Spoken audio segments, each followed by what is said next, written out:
Eu quero te convidar para você abrir a sua Bíblia comigo desta feita no Evangelho segundo escreveu Mateus.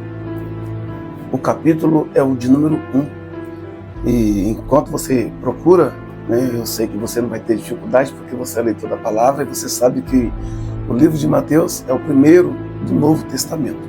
Então, eu quero chamar aqui a sua atenção para um detalhe muito importante que às vezes passa desapercebido diante dos nossos olhos.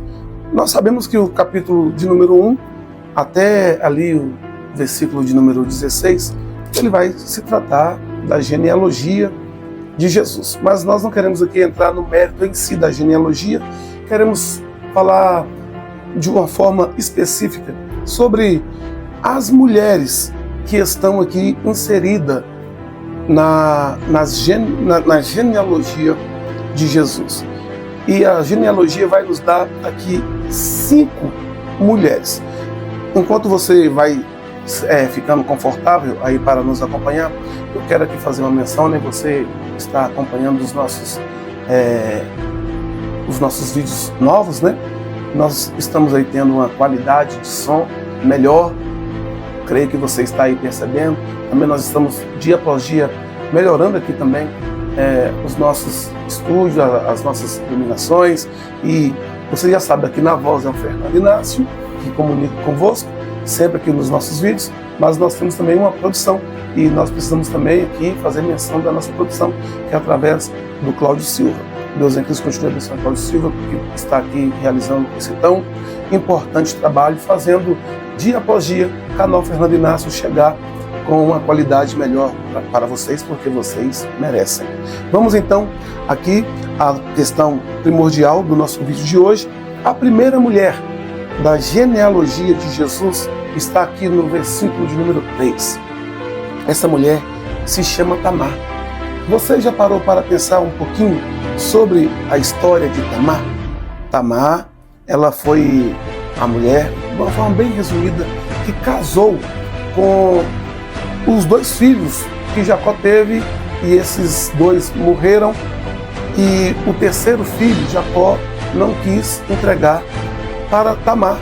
Aqui envolve muitas questões da lei, mas não é a cerne que nós vamos passar aqui agora para vocês. É somente a curiosidade em relação à vida de Tamar. Tamar, ela fica viúva desses 2 filhos de Judá, e ela tem que retornar à sua casa, para o seu lugar, longe ali da tutela de Judá. Judá, certa feita, vai fazer uma viagem para este ponto da história, e ele encontra com a mulher que ele pensou que ela era uma prostituta. E essa mulher, Tamar, estava ali vestida de prostituta, mas o que eu quero chamar a sua atenção, já desvendando o mistério, Tamar não era prostituta, ela se vestiu, e Judá ficou com aquela mulher pensando que ela era uma prostituta, e você vai meditar depois na história de Tamar para você entender melhor a história. Vamos permanecer aqui no foco. A segunda mulher da genealogia de Jesus, essa mulher se chama Raabe, e está aqui mencionada no versículo de número 5.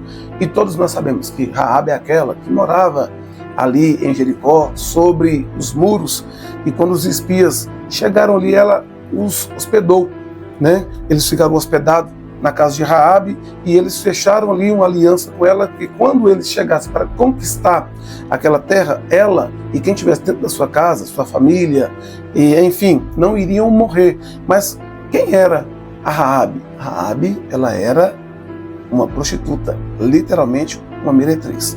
Então, um segundo ponto aqui dentro da genealogia de Jesus, que está aí fazendo você ter o pensamento. Eu creio que você está entrando aqui na cerne da história. A terceira mulher da genealogia é a Ruth, e está também sendo mencionada no versículo de número 5. E Ruth, todos nós sabemos da história, Ela casa com Boaz.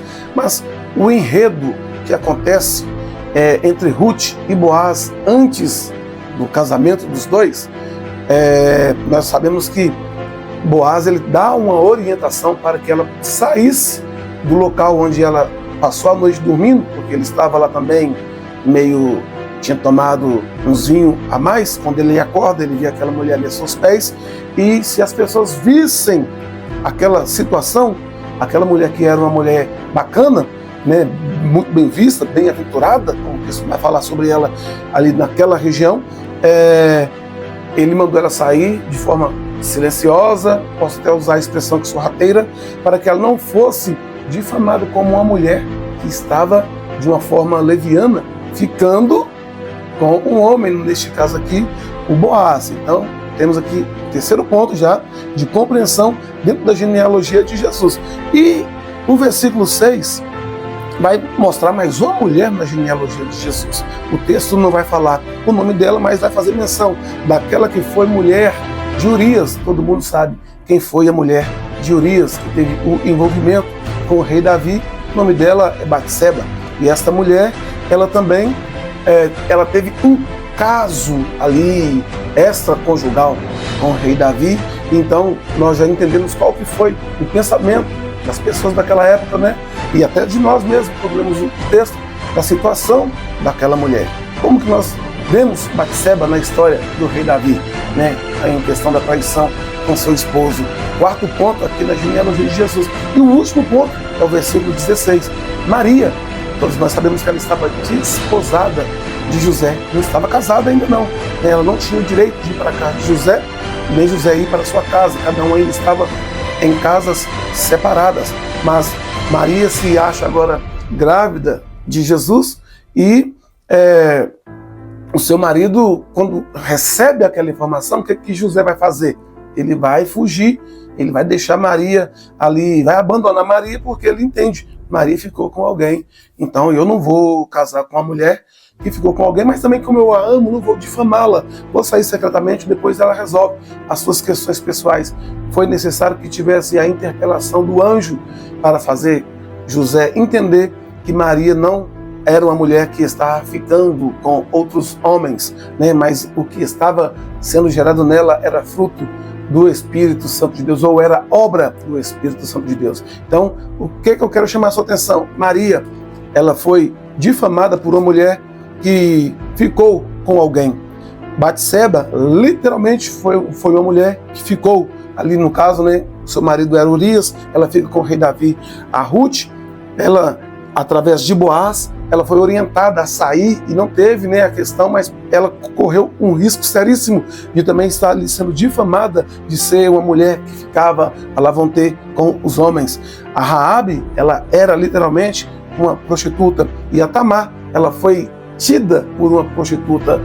Resumindo a história, o nosso Deus, ele sabe como trabalhar, o nosso Deus, ele sabe como guardar a semente que estava profetizada lá em Gênesis e veio culminar lá em Maria, mas Deus pegou as mulheres improváveis da história para fazer delas mulheres hoje honradas, dignas de ter os seus nomes aqui na genealogia do Mestre Jesus. Reflita nessa história, compartilha, deixa o seu like, se não gostou também, deixa o seu dislike e vamos que vamos, fazendo o canal crescer dia após dia para a glória do Senhor.